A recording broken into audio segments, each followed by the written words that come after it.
solidaire et UNSA pour s'opposer au projet d'un gouvernement contre le service public et ses agents.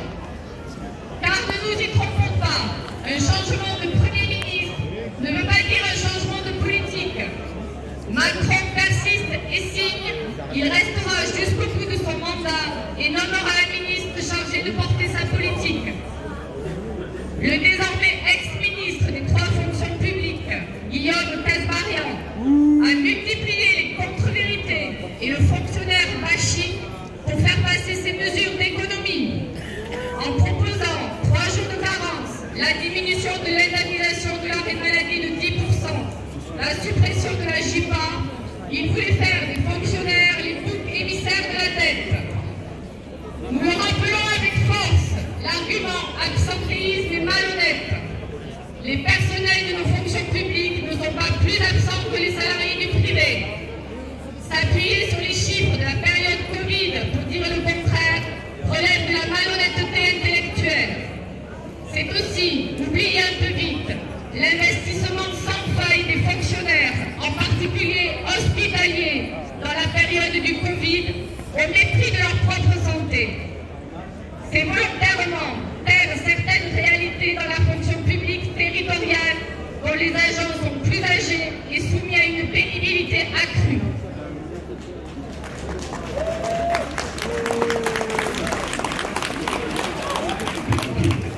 L'argument égalité avec le privé pour justifier les 3 jours de carence n'est pas plus honnête. 70% des salariés de privé, 80% dans les grandes entreprises ont pu négocier la prise en charge de ces jours de carence.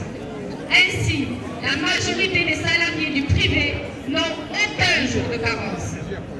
Vouloir nous imposer ces 3 jours de carence pour être sur un pied d'égalité avec le privé, c'est une mesure discriminatoire et injuste, une mesure punitive. Comme si les fonctionnaires étaient coupables d'être malades, comme si les gouvernements successifs ne portaient pas la lourde responsabilité de la dégradation de nos conditions de travail et en définitive de notre santé.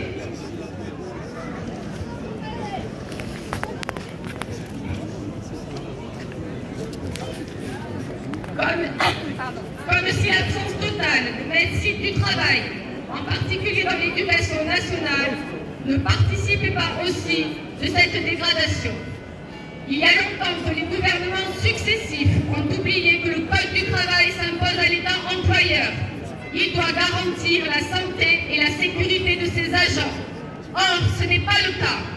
Nous attendons toujours le plan santé au travail promis par le gouvernement. Avec une baisse de salaire, ce sont des fonctionnaires malades qui seraient financièrement contraints de venir travailler. Bel exemple de politique de santé publique. Et les premiers touchés seraient bien sûr les femmes, 60% des agents publics, et les plus précaires. Si on veut parler d'égalité, il est aussi scandaleux que l'État reporte aux calendes grecques sa participation obligatoire à la mutuelle et à la prévoyance des agents. Dans le privé, c'est mis en place depuis des années. Alors oui, la colère est grande dans l'éducation nationale. Jour de carence, diminution de l'indemnisation de l'arrêt maladie, suppression de la JIPA, gel de la valeur du point d'indice, absence de mesures salariales pour les agents.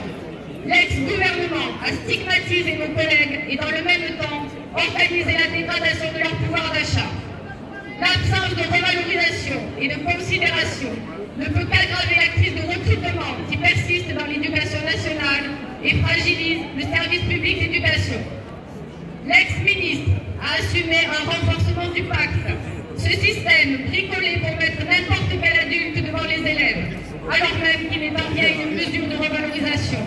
Au contraire, il participe à l'alourdissement de la charge et du temps de travail. Car, n'en déplaise à un ex-président de la République, les professeurs travaillent plus de 40 heures par semaine, le week-end et pendant les vacances scolaires. Et ils font tenir un coup de bras avec les autres personnels, une école publique déjà exsangue du fait des coupes budgétaires et des politiques menées.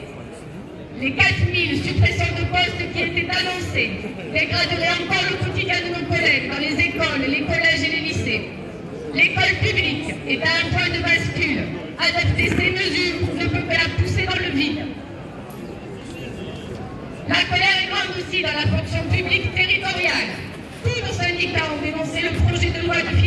2025. C'était un coup de rabot de plus de 5 milliards d'euros, alors même que la population et les besoins augmentent. C'était un programme d'austérité contre les agents territoriaux, leur statut, leur rémunération, leur précarité. L'État ne cesse de se désengager et fait porter aux collectivités un grand nombre de politiques de solidarité. Ces collectivités qui jouent un rôle essentiel dans la cohésion sociale et le maillage des territoires, en particulier ruraux. Les agents de ces collectivités ont les salaires moyens les plus faibles de toute la fonction publique. Ils ne sont pas responsables des déficits. Cette baisse drastique et intenable des moyens est évidemment à mettre en regard des préconisations de la Cour des comptes qui envisage 100 000 suppressions de postes en 5 ans. À cela s'ajoutent les différentes annonces sur les congés maladie, le temps de travail et la suppression du Conseil national de la fonction publique territoriale. Le service public local ne peut pas encore subir un choc qui le mettrait sous tension. Les populations les plus précaires, celles qui ont le plus besoin du service public, seront aussi les plus exposées aux conséquences de cette politique. L'ensemble de nos concitoyens verrait son accès aux services publics toujours plus restreint. Ce qu'on nous propose, c'est la privatisation rampante de nombreux services qui auparavant étaient ouverts à tous. La colère est tout aussi grande dans la fonction publique hospitalière. Après les promesses de l'après-Covid, les agents se retrouvent avec des budgets contraints qui dégradent encore leurs conditions de travail. Là où on attendait de réelles mesures pour garantir l'accès, la proximité et l'égalité de prise en charge de toute la population sur tout le territoire, on ne nous parle que d'austérité et de restrictions. Aussi, après le coup de massue des retraites, nous refusons la double peine. La fonction publique ne sera pas la variable d'ajustement de la dette. Nous refusons qu'un ministre des fonctions publiques ait pour projet de démanteler totalement l'administration.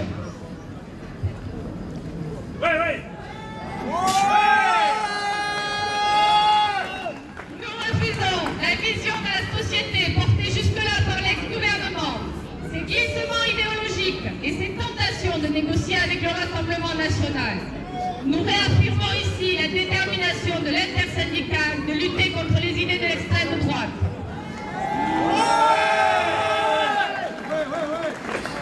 Dès aujourd'hui, l'intersyndicale appelle l'ensemble de la population à soutenir les agents publics qui luttent pour un service public de qualité et de proximité. Le plan de